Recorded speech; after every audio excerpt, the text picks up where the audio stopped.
more people I talk to, there are more folks who are, my age, younger, the people who are just joining the workforce, and they're using TikTok every day. They're on Twitter all the time. They're using social media, and that's a way that they gather their information. That's the way that they do their research. So being on there, being a source of information, being reliable, and telling those stories is just one more avenue that you can kind of expand this. Hello, and thanks for joining us here on LNG TV. I'm Aly Vance, and this is Will Dawson, and we're delighted to welcome Stephen Stapczynski to today's episode of LNG Excellence. Stephen will be talking about everything from transitions to TikToks. He is one of the leading and most trusted LNG reporters globally. Based in Singapore, he is Bloomberg's deputy team leader for Asia Energy and is a specialist in both global LNG and the Japanese power market. Stephen, thank you for joining us. How are things in Singapore? Thank you for having me on. I appreciate it. Things are hot. It's hot here. It's like always muggy. It was a little bit rainy today, so it cooled off. But I came from the United States, from the East Coast, where it snows and it gets cold sometimes in the year. But in Singapore, it never gets cold. So I'm just always kind of struggling with the heat. But besides that, it's great. It's fantastic. Well, we're always pretty jealous of anywhere in the heat coming from the UK. But Stephen, look, the LNG journalism community is pretty small. How did you firstly get into journalism and then more specifically the gas and LNG sectors? That's correct. LNG is a small group, but it is a dedicated group of reporters. A lot of folks I really respect. I'm happy to be part of that group. I kind of stumbled into journalism. I didn't really study journalism. I studied Japanese when I was in high school and college. And so I spent a large chunk of my education learning Japanese. And, when I got out of college, my only skill, for better or worse, was being able to read, speak, and write Japanese. So I was actually, I learned about a job in the Tokyo office at Bloomberg. I liked writing. I always had an interest in energy. When I did some internships during my college years, I explored kind of energy a little bit. But it really was when I joined Bloomberg in 2015, they brought me out to Tokyo, and being in Japan is the world's biggest, at least it is currently the world's biggest importer of LNG. And that was a huge beat. So starting in 2015, I was, talking to some of the big players. I would be interviewing folks at JERA, at Tokyo Gas. I would be meeting with traders. I would be, talking to folks in the government to see what Japan's, energy future is. Japan had this huge LNG conference. So over those first few years, I really learned quite a bit about LNG and kind of how to write articles and make it appealing to a broader audience. So from Japan, you're now in Singapore, still working for Bloomberg, but what does a typical day look like for you? Oh, wow. It's almost like every day is different depending on what's going on. But at least for me, it really starts with just talking to some key sources every day. So I wake up, I see what's on the news. One thing that I do check every day, I do check Japanese news, local reports, as well as the emails I'll get in the morning, because Singapore is 1 hour behind Japan. So the day is already kind of starting in Japan when I'm waking up to a very small extent. So I'll be checking, if there are any reports out of Japan that I should explore. And then I'll start pinging my contacts in the morning. There is, LNG reporters depend a lot on talking to LNG traders and people within the industry. So often LNG reporters will be pinging their sources either via WhatsApp or, by email, or calling them up, or sometimes meeting with them when there aren't restrictions because of the COVID.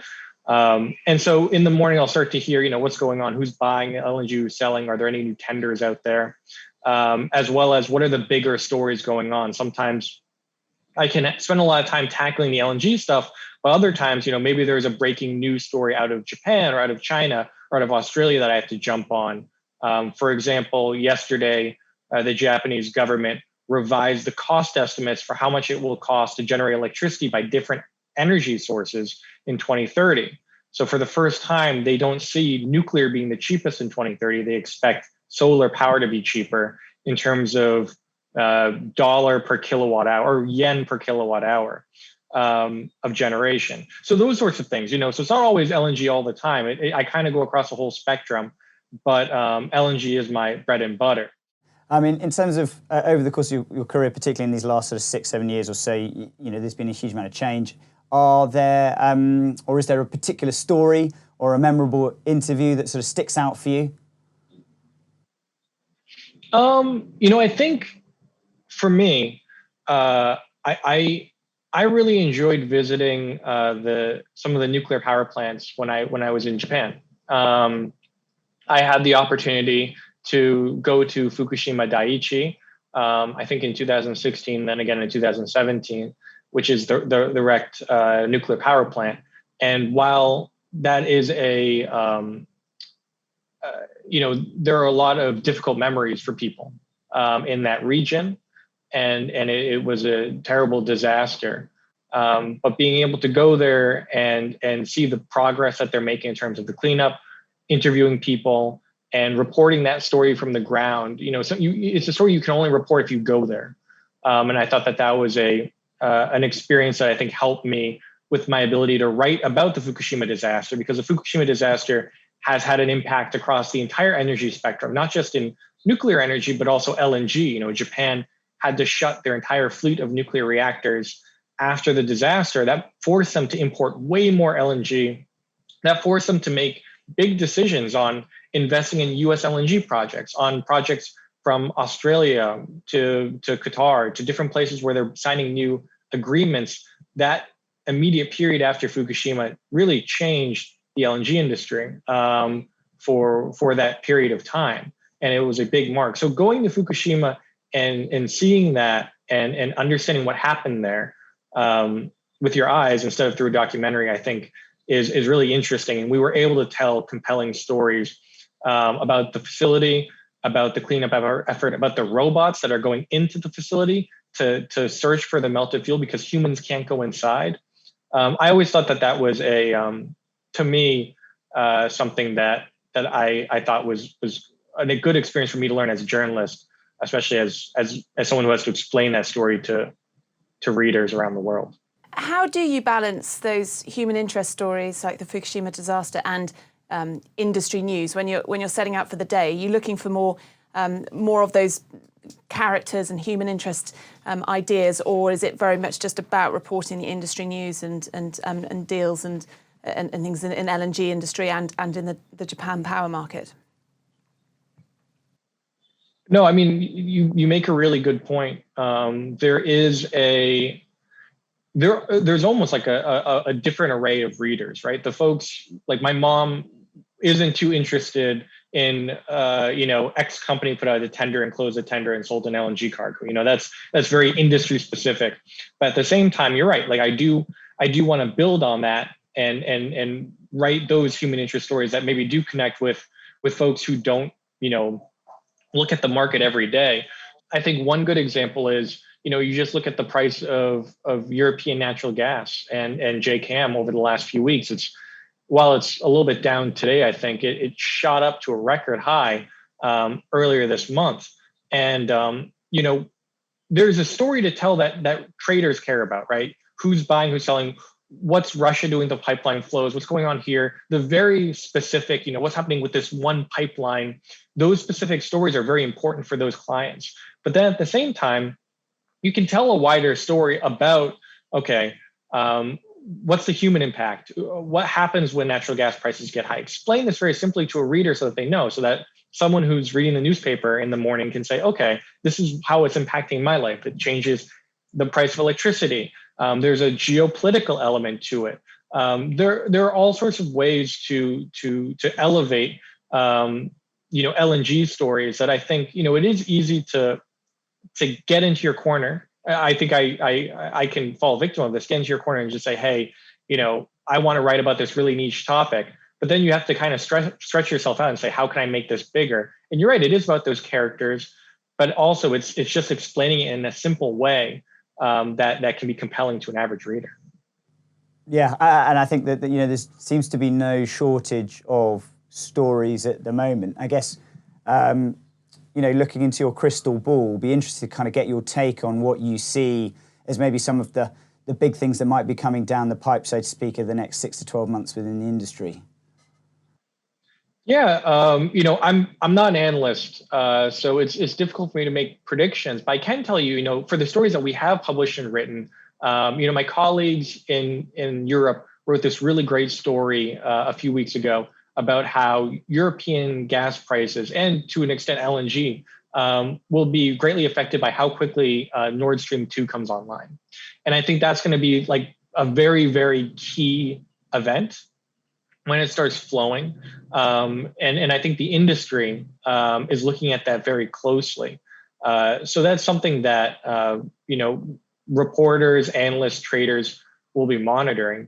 I think other things to watch, we've also reported this, is there's going to be more US LNG projects potentially starting up. You have Calcasieu Pass, I hope I'm pronouncing that correctly. I'm going to get some complaints if I didn't, potentially starting up this year. And then you also have, I think, Sabine Pass, Train 6 is starting this year as well.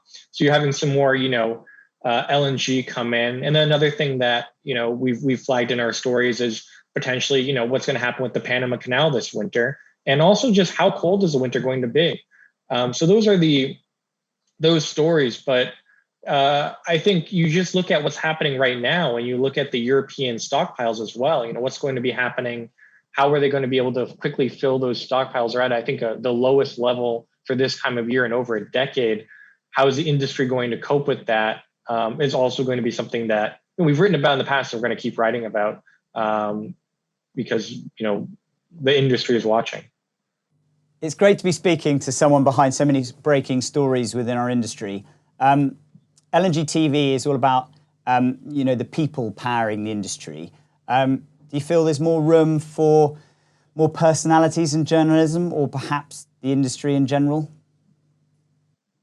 Well, at least from a journalist point of view, if there are more personalities, there are more interesting stories to tell, right? If there are some big players, if you have more, interesting executives, if you want people who come out there and make themselves available to the press to tell their story, to tell their background, that will just, help build that story of the industry. So as a journalist, I'm really eager to hear those stories and talk to those people. You're an advocate of using new media.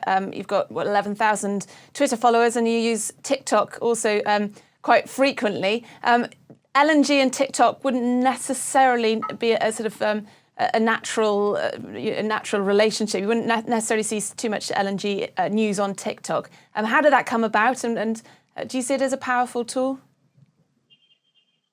Yeah, so kind of, bouncing off what I said earlier, I think there is a way to convey breaking news and information in media formats that are less traditional. And so I think, when I first started looking at TikTok, I looked at it a lot of the same way I looked at Twitter. What are the stories that we reported? What are some interesting themes? And how can I do that in a video format that might be, not only informative, but also maybe a little funny, a little interesting, and maybe to an extent also maybe like a meme, like there's a joke in there that someone who's in the know will find it funny. And I found when I went on TikTok and started exploring TikTok, there were like a lot of like lawyers, there were journalists as well, but there were like a lot of like folks from industries that you wouldn't traditionally think would be on TikTok. And I really thought that the energy industry and folks who cover LNG were really absent. So I wanted to just try that out the same way I would use Twitter, just try out some, how I could tell those stories that we've reported through a new platform. And I'm not, in no way do I have a large following. I think just a few thousand people follow me on TikTok, but I think there is a small community that found it really interesting and funny. And so I just kept doing it. And I've enjoyed it. And I think when you look at where news is going, I think there's a potential to use more new media to tell these stories and to get to a larger audience, because the LNG industry, the more people I talk to, there are more folks who are, my age, younger, the people who are just joining the workforce, and they're using TikTok every day. They're on Twitter all the time. They're using social media, and that's a way that they gather their information. That's the way that they do their research. So being on there, being a source of information, being reliable, and telling those stories is just one more avenue that you can kind of expand this. And I've thought it's been helpful. I mean, you guys have watched some of it before, right? Yeah, and I was going to say that it's funny. Like from our perspective, it's also just having the opportunity to have a giggle. I mean, a lot of content in our industry may be highly informative, but it's relatively dry. So I think just it's refreshing. If you can crack a smile, then you're definitely doing something right. Absolutely. And I mean, like, I've always tried to, I think it's good to be humorous and put humor in things that you do. I mean, there are times to be humorous, there aren't times to be humorous, but I think the LNG industry can sometimes benefit from a joke or two. But at the same time, there are, really serious, interesting stories to tell. LNG has a really interesting history. I'm very passionate about, LNG's history and how Japan built that industry from the late 1960s. It's all very fascinating. So there's a wide range within LNG. You're in a good, being LNG TV, you're in a good space to tell all of those stories. You're in a good space to help elevate that. Well, we're looking forward to our LNG TV TikTok from you. No pressure. Yeah, it better be funny. No, so kind of the LNG industry is very much historically has been a relationship business, specifically in the marketing and trading space. Kind of, do you still buy into that? And secondly, particularly as a journalist, how important has been sort of both building trust and building relationships been for you? Yeah, I'll answer the second one first. I think, the LNG industry, or rather being a journalist, I think relationships for any journalist is really important. Building those relationships and building that trust, whether you're covering LNG or, orange juice futures. If you don't have strong sources, or if you're not connected with folks in the industry, then you're going to have difficulty breaking news and kind of expanding coverage and bringing, shining a light on certain parts of the industry. So I would argue that, especially for journalists, relationships are very important. And finally, Stephen, we've heard your thoughts on the future of journalism and how you hope it'll be embrace more new media, and you're obviously using TikTok and social media very successfully. But on a more of a personal level, what does the next sort of 5-10 years look like for you, or what do you hope, and for, I guess, your involvement with the LNG market?